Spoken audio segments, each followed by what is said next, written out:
How do I analyze a short-term rental property? I get asked this question all the time, so I figured I would just make a video, share my Excel sheet with you guys, and every week I am going to do analysis on the Excel sheet, and I'll just pick random addresses for properties that I'm analyzing. And if you guys have any properties that you guys are looking at, send me a DM. I'll be happy to do a video analysis of that property as well. So the first thing we want to keep in mind when we are going through a short-term rental analysis is we'll use different data points. I like to use AirDNA and I like to blend that in with Rabu, and then I'll show you how I do my market analysis when I'm looking at a new market. The other thing I'm going to teach you is how I use my Excel sheet. My husband built this for me a few years ago and it's still my go-to. Makes it really easy to plug in the numbers. And if you guys want a copy of that sheet, down below you will see I have a little link over here. Just go ahead and click on that link and you should be able to download the Excel sheet, and then you can work through it with me as I am doing it. As always, if you guys have any other questions, drop me a comment below or send me a message on Twitter/X and I'll be happy to get into it.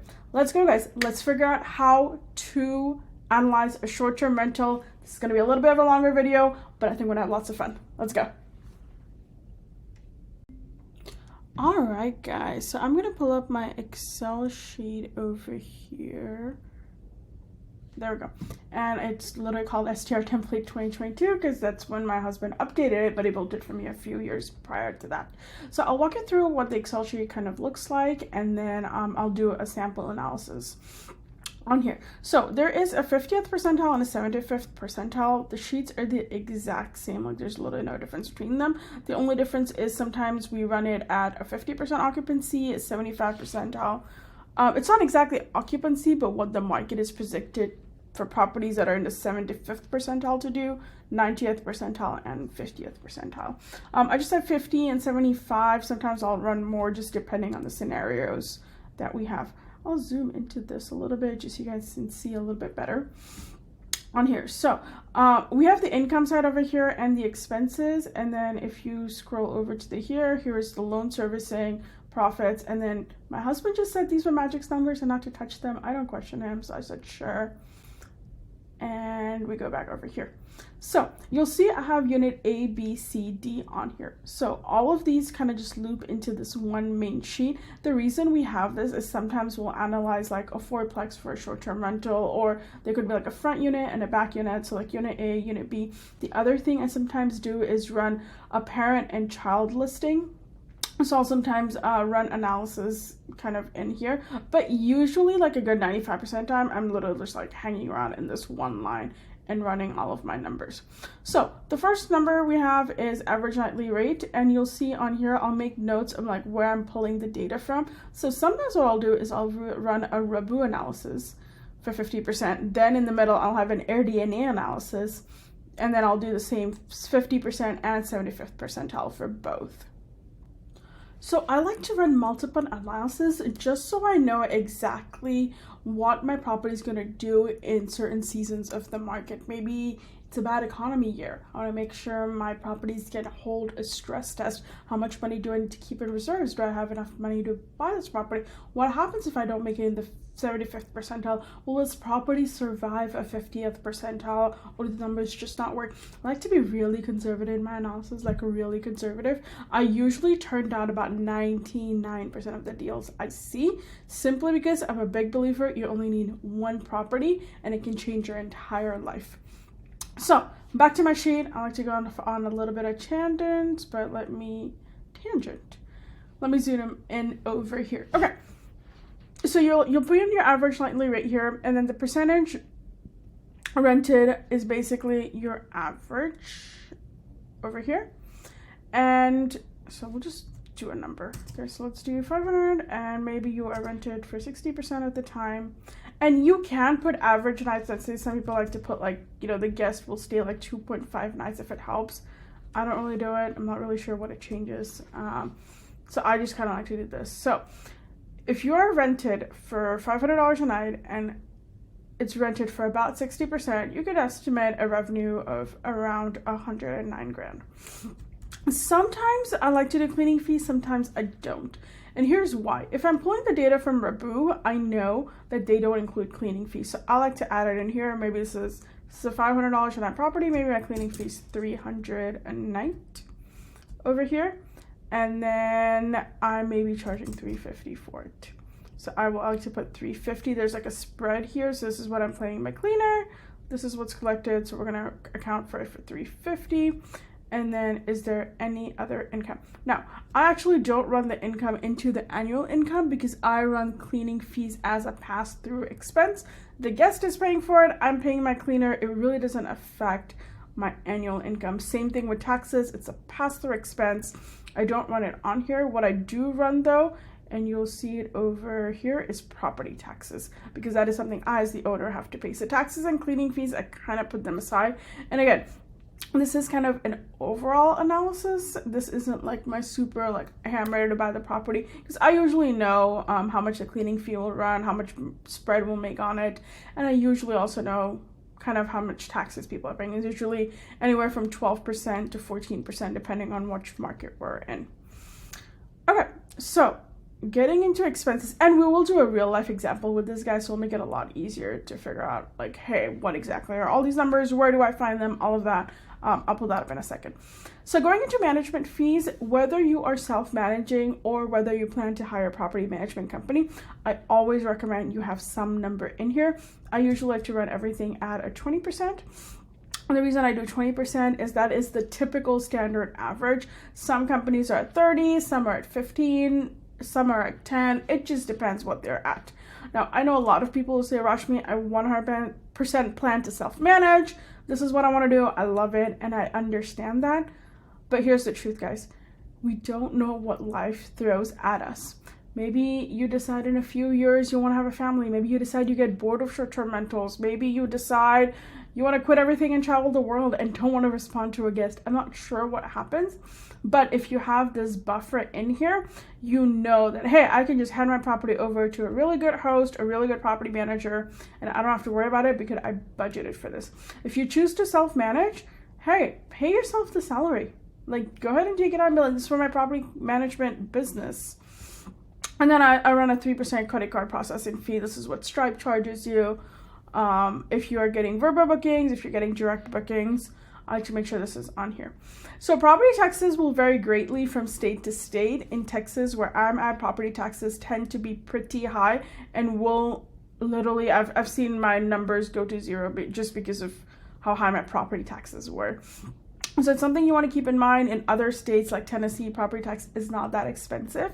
So I just like to do an annual basis over here. So we could put in, $2,400, for example. Now, if this were a property in Texas and it's making that much, I'm guessing property tax would probably be around like $7,500. Like it's expensive in Texas. And then of course you want to run insurance. Now, if you're analyzing the property and you're not exactly sure like what the insurance will be, a guess is totally fine at this point. Some ways you can have the insurance fee figured out is talk to your real estate agent and ask them if they have any friends that are insurance agents, and ask them if they'll get you a quote. The other thing you can do is reach out to companies like Proper that specialize in short-term rental insurance, and you want to make sure you have short-term rental insurance. So when you reach out to those companies, tell them, hey, I'm looking at this property address. I'm not sure, haven't made my offer yet. I'm just curious, what do you typically see in terms of rates? And they'll give you a pretty good estimate as to what these rates are. If you are in a beach market, please be sure to know what your insurance fee is. You may also have to get additional flood coverage. There is wind and hail damage. They're starting to like break these systems up now. So just make sure whatever you put in here is accurate to your market, but it's still a guess because you haven't like made an offer and you're not under contract and you're not going to closing. So there could be some kind of waivers on this.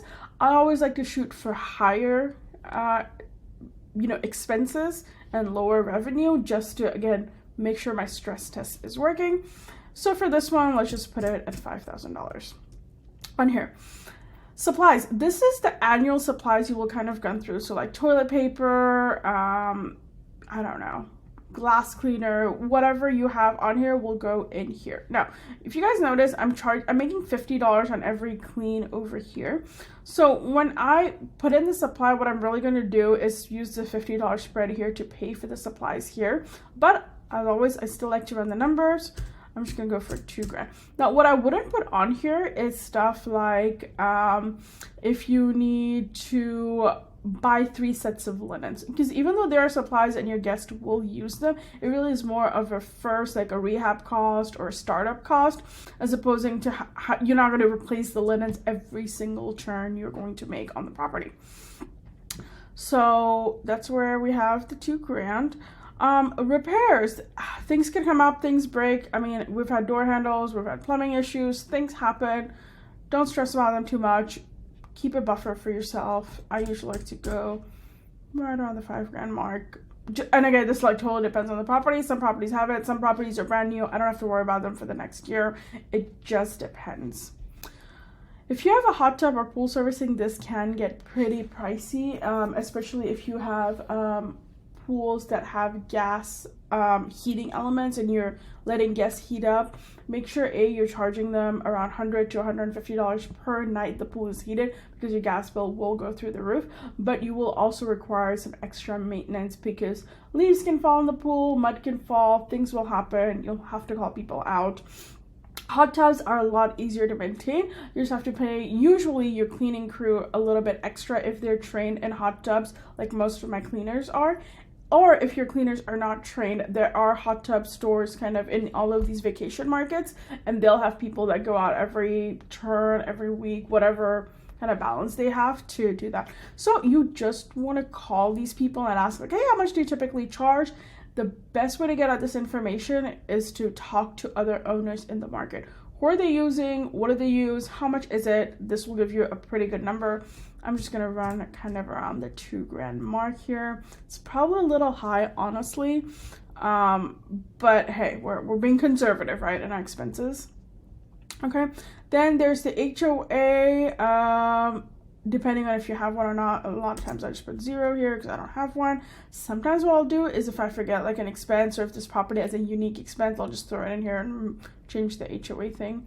For lawn care, most of my markets, summer is big for lawn care. So I may do something like, I don't know, $1,000, about $100 a month, but we don't really run it in the winter. So maybe there's some extra ones in the summer, that kind of stuff. So maybe $1,000, still being kind of high. And then utilities. So in utilities, you want to include electrical, water, and I also run internet on here. Just kind of miscellaneous things. If you guys offer cable, I don't recommend you offer cable personally. I don't. What I do is I have Roku TVs in all my properties, so people can log in to their own Netflix, their own Hulu accounts, but I do provide internet.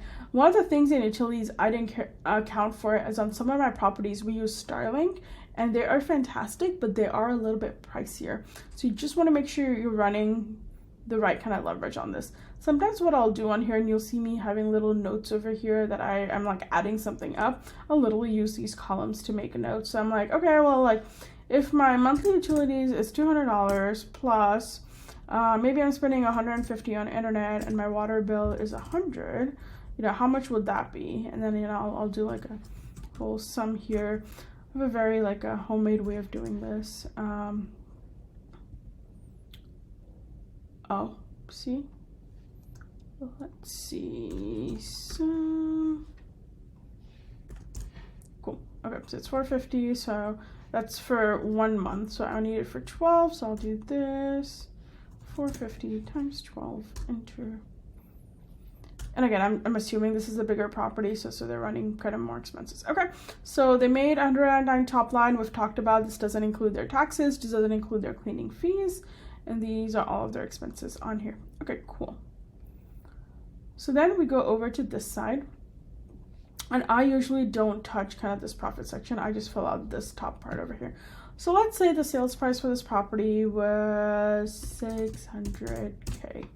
Okay, and let's imagine that you got a 10% down vacation loan, and it's at a 7% interest rate, and it's on a 30-year term. Any closing costs usually is about 1%. So I'm just gonna go 1 to 2%, honestly. So I may put, it's probably 6 grand. Let's just be conservative and go with 10 grand. Your down payment 60 grand, because remember we put down 10% at 600. Over here, now, will you need a rehab on this property? I don't know, I have never seen it, but let's just pretend you need 10 grand in rehab, and I'm guessing this is a little bit of a bigger property, so I like to estimate about 10 grand per bedroom, or not per bedroom, but like per room. So like living room's 10 grand, kitchen is 10 grand. Maybe it's not, maybe for you it's 5 grand. I don't know how much work this property needs.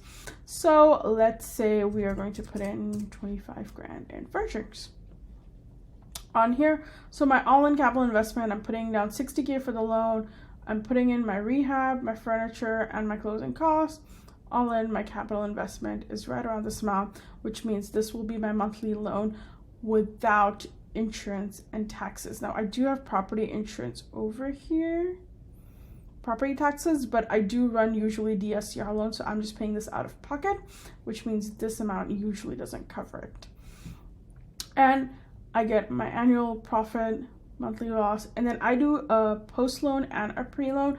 I'm generally looking at this post loan, and so is my cap rate, because as far as I'm concerned, me paying the loan is a part of this deal until the loan is fully paid off. I know that's not how some people run it. That's just the way I like to run it, because honestly, like, I've got to make loan payments based on the revenue I'm bringing in onto here. The other thing I like to put over here, because, you know, I'll usually do this when my husband's at work, and then when he comes back home, I like to kind of show him, hey, here, I ran the analysis, what do you think?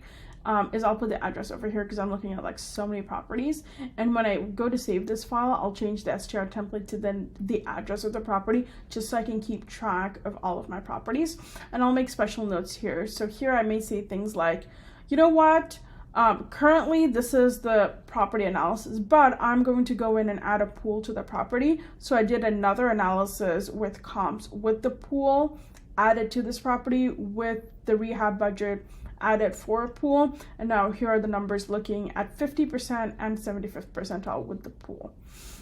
All right, let's move on to analyzing a real life property. That'll make this way easier. All right, guys, so I have here on my screen, I pulled up AirDNA. This is a paid subscription. I do have the full version just because I'm in here so much, and I use this primarily for all of my analysis when I do short-term rentals, when I'm looking at bringing on potential owners for management, when I'm buying a property, and then I blend it in with the data from Rabu, and then I have my AirDNA sort of here. Okay, so what I'm gonna do now is literally just go to Zillow.com. Here we go. And I'm just gonna find a random short-term rental. So I've been curious about Joshua Tree, California, and I'm literally gonna pick a property that I think looks kind of cute, and I actually don't have anything in this market. I have heard it is really popular for short-term rentals, but apart from that, I know like literally nothing about this market. So first thing I'm guessing, I don't even know if I'm supposed to be looking in this area or here, so let me at least like zoom into where Joshua Tree is. Okay, now one thing you won't pick up from here, and this is something you just need to know, is regulations in the specific area you want to invest.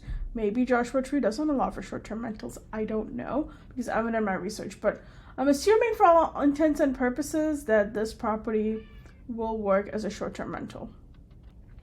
Okay, so this property looks kind of nice. It's got a pool, there's a house, it's got some nice views. Let's click on it. Let's see if they talk about short-term rentals.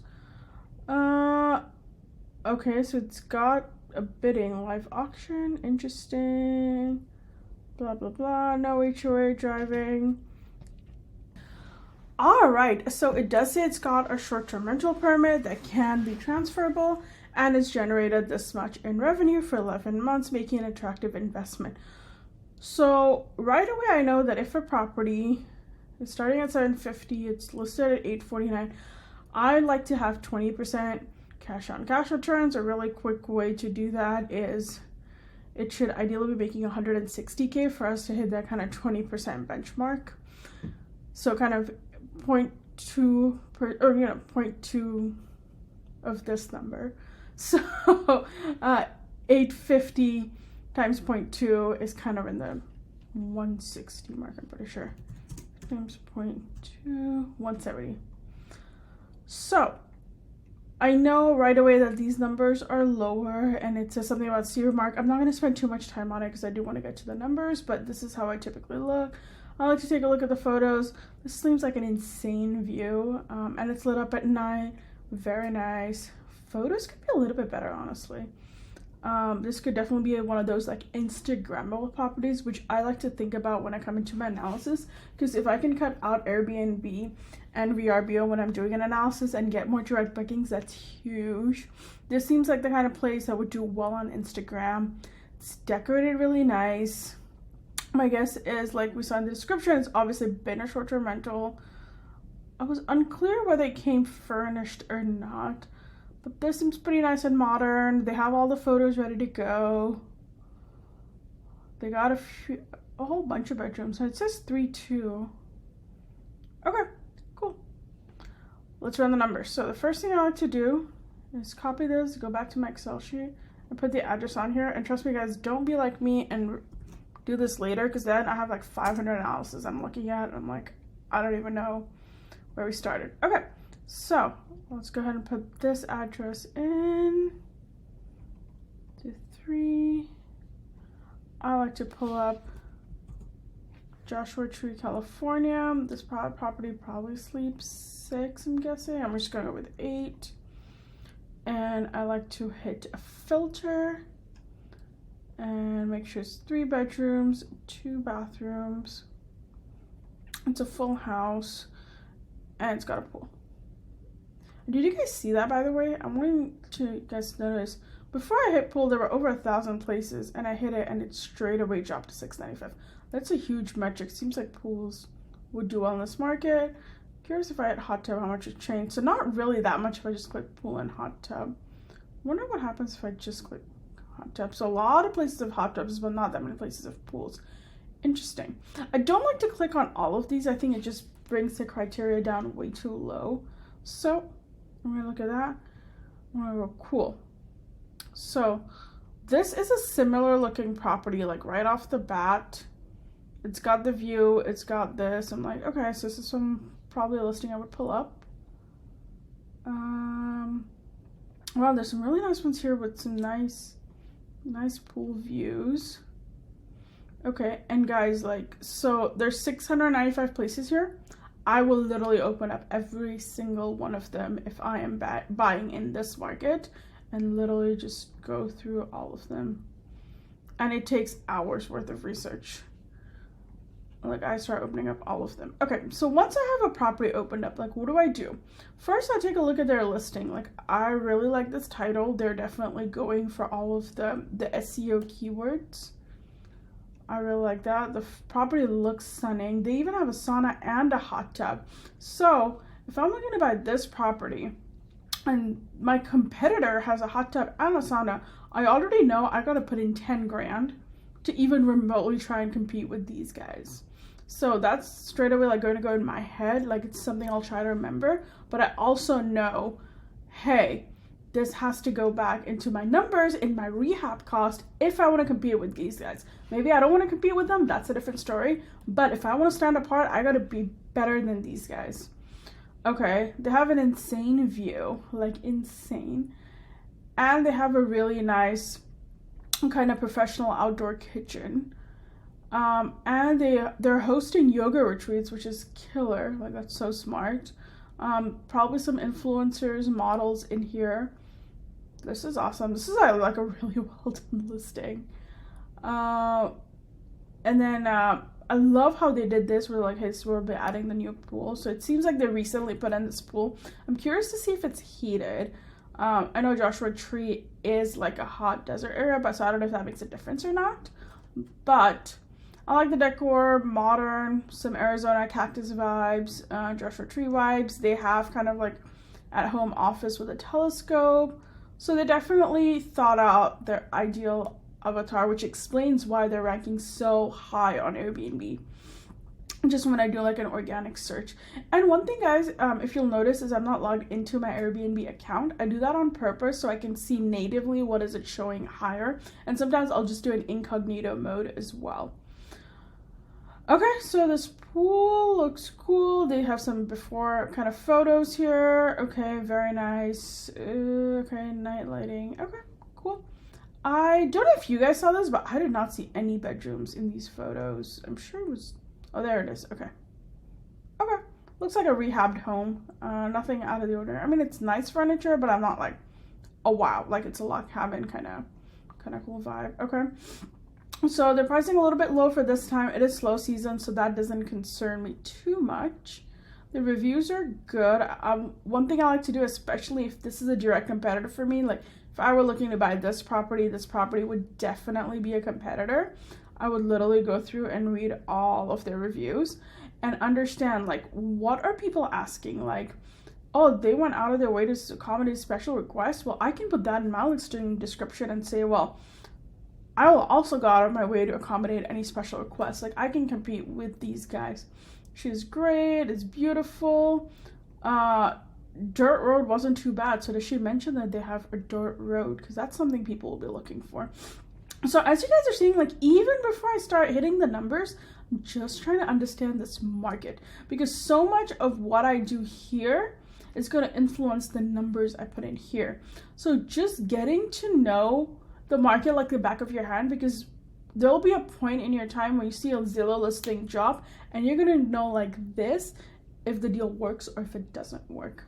But you have to do all of this prep work to be in a position. The only way to do it is through repetition. Like, you just have to keep doing it for your brain to go, oh, like this now makes sense.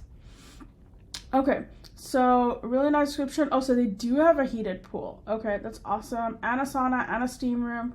Okay, great. And yoga and meditation retreat. So they're encouraging kind of those bigger party people to book this place. It's 25 minutes to Palm Springs. Very cool. House, great. You gotta pay extra. We've talked about that. So sleeping capacity is for 10 guests. So this is interesting. A lot of times what people do is try to get as many heads in beds as possible. And heads in beds simply means the amount of people you can put in a room. Well, a lot of counties and cities have started cracking down on that. So you can have no more than 2 people per room, or they have a square footage. So again, this is all about knowing your zoning laws. And I'll make an entirely separate video about where you find all of that information. I really can't cover like everything I know, in one video. This is really supposed to be about analysis, but it's important to know all of these things, because all of this stuff is going to go into your rehab budget. Because if this is the best listing out there and you want to be the very best, you gotta outdo this listing.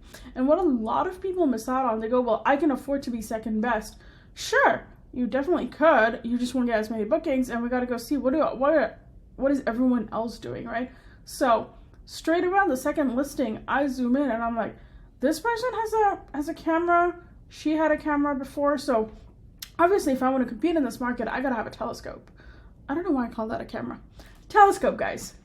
And these are the kind of things, and this is the kind of cash I'm gonna have to bring to the deal if I want it to look absolutely stunning. And even after I do all of that, I'm actually gonna make my money back. And right now, it doesn't seem like I am, but I still want to run the numbers just so I can show you guys.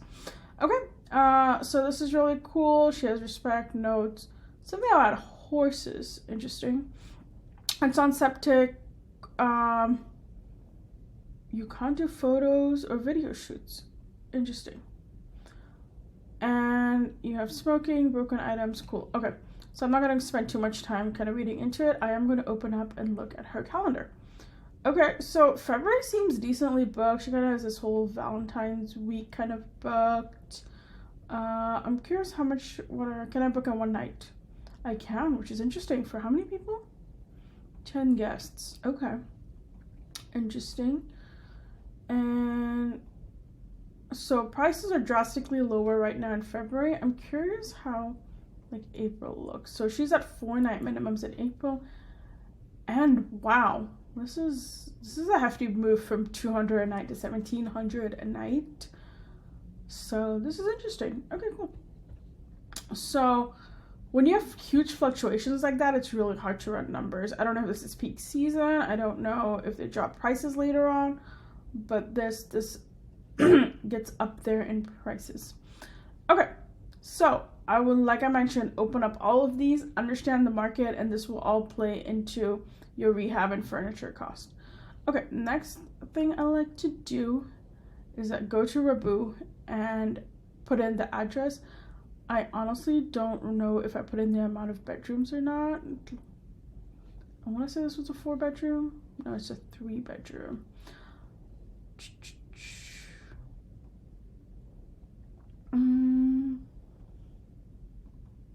3-bedroom. Here we go. So already the number is drastically low. It's only 27 grand a year. So this is interesting. Oh, it seems like April, May, June are the low seasons in this market, and high season is December, January, February. So that's interesting that this property, in what is supposed to be its peak season, is at $200 a night and is more expensive. So these are the kind of revenue patterns you need to start understanding, being like, why is this market behaving this way? Okay, so going down, one thing I will filter, because I know this one has a pool, is, let me go back up here and go to filters and go down over here to pool and just hit that. Like I mentioned, I don't click on everything else because it just makes the search so weird. So just like a major like a pool, I do that. Let's hit it, and it really hasn't increased it that much, which is fascinating. Usually doing that like increases your revenue big time. Okay, so the first thing I see is this Fox Inn, tons of influencers, kind of cool vibes, and I'm not really seeing a pool unless you're considering this cardboard pool, which I do not consider that to be a pool, so I wouldn't even like consider this. By the way, guys, if you're buying a property for $850K and your monthly is this, you're probably going to be paying close to or more than that just on your mortgage. Like, forget anything else. And literally you can just hit like mortgage calculator, and if I say I put 10% down on this deal at $850, so let's just say I'm all at $750 on a 30-year fixed on close to what's probably 7%. That's pretty high. Plus you have insurance, plus you have taxes. It's going to be hard to get close to kind of this number already.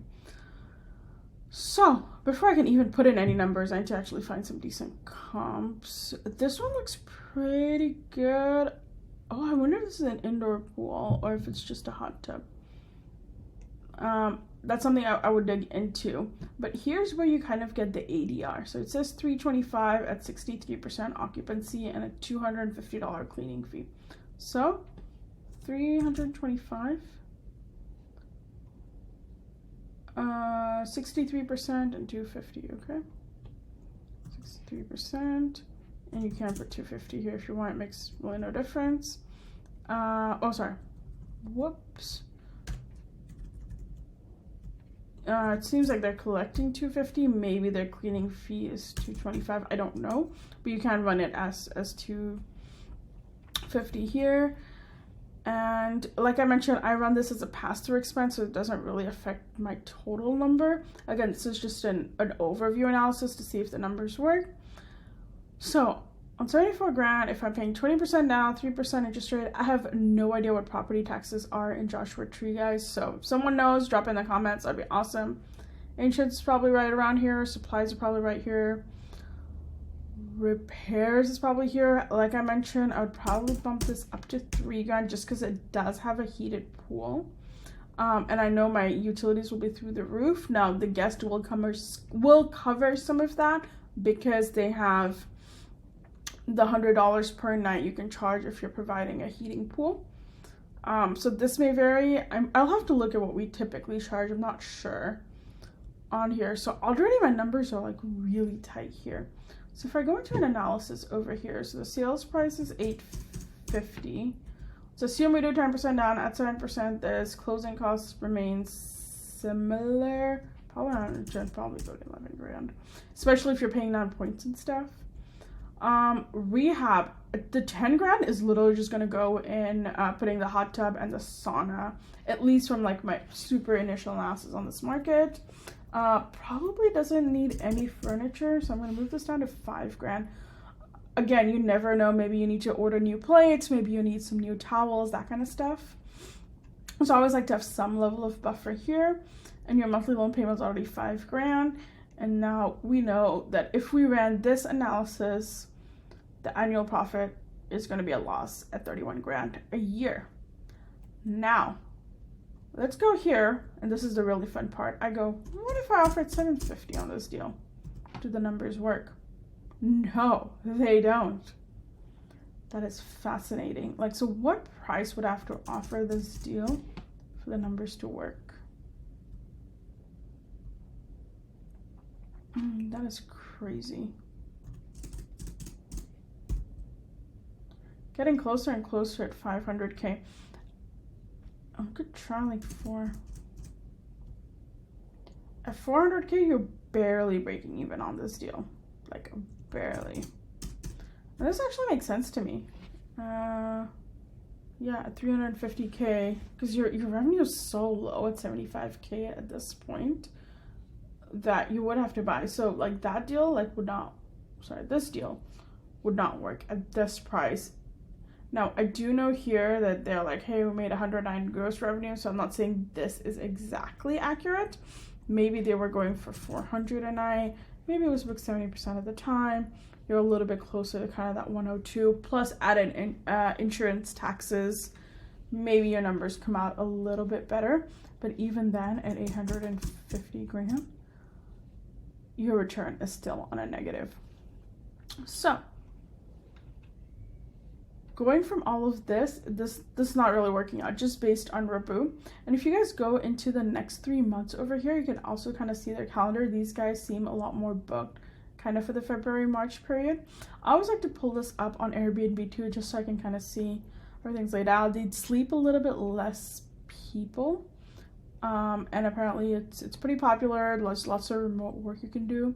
And just looking at the price right now, on peak season, they're at $425 for 2 nights. So could test out a $425 for 2 nights and see where my analysis takes me on here. Okay. So right away, I already know this deal is not going to work out, and you will get through probably 99.99% of deals that will not work out no matter what you do to it, because the purchase price is just so high for the amount of money they're making. So I will do a deep dive on AirDNA, but to do a quick kind of recap on like what I just said, if I put this address in, go to revenue calculator, still getting used to the new like AirDNA style of doing things. There we go. Run the numbers, and as you can see, everybody's kind of projecting this property to be in the 73K revenue, 341 and 59% occupancy. It's a 3 to 6 guests. Maybe you can bump it up to 8 guests if you put in some bunk beds, some extra things. And sometimes that increases the number, sometimes it doesn't. And let's see what it pulls up. I'm curious. And then guys, like I mentioned how I do this on Airbnb, I will literally go through and just sit here and open every single listing on here and then go through and study it. Like, look at this insane pool and hot tub. Wow, it's photographed beautifully. Wow, I would totally book this place. This looks beautiful. So right away, I know my competition in Joshua Tree is tough. Like, these hosts are doing really well. Like, they're going all out in terms of the design, the aesthetic, the look. So if I'm gonna go into this market, I need to outperform the best of the best. I'm a strong believer in being excellent at what you do. And I'm just looking at these, and it seems unfortunate, but their numbers seem really low for like how nice these places are. Now, of course, I don't know enough about Joshua Tree, so I'm not saying that's true for the rest of the market and people aren't doing well here, but I'm just looking at like the quality of these listings, and these are stunning. And it's unfortunate that based on at least this data, they're only making 3 grand a month. Like, that is crazy. So Let me see if my Airbnb loaded up. There we go. And I always have like a million tabs open over here. So let's see. So it went up a little bit, but nothing that's gonna change it. So the really cool part about Airbnb is you can see this listing is making 73, but you get listings that are making 146K. You see listings that are making 109K. Like, why is this listing doing so much more than this one? Like, what does this have? So I know this listing was literally the one I just saw over here. So it's interesting. This is predicting this one to do $5,000 this month or in the next upcoming months. But the calendar is pretty empty. So I'm curious to see why Airbnb is pushing this one to do so high. So you can click on it. You can pull up the Airbnb listing. And this one's projecting it to do quite high. And I like to go through and take a look at their calendar. Like, are they booked? And their rates are pretty high. And they have insane amount of reviews. Okay, so this kind of explains why they're popular. But if I hit 2 nights minimums, they're 300. They're just trying to get last minute bookings at this point to get this booked. But even if I look in February, they're a little bit pricier. And then, again, I don't know when peak season is in this market. Let's try over here. So 90 and then 275 cleaning fee. Oh, so they had like an actual real designers. I mean, it looks out of a freaking magazine. It's beautiful.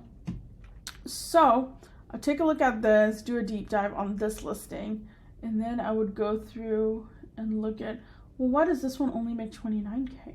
So these are the kind of questions you need to start asking.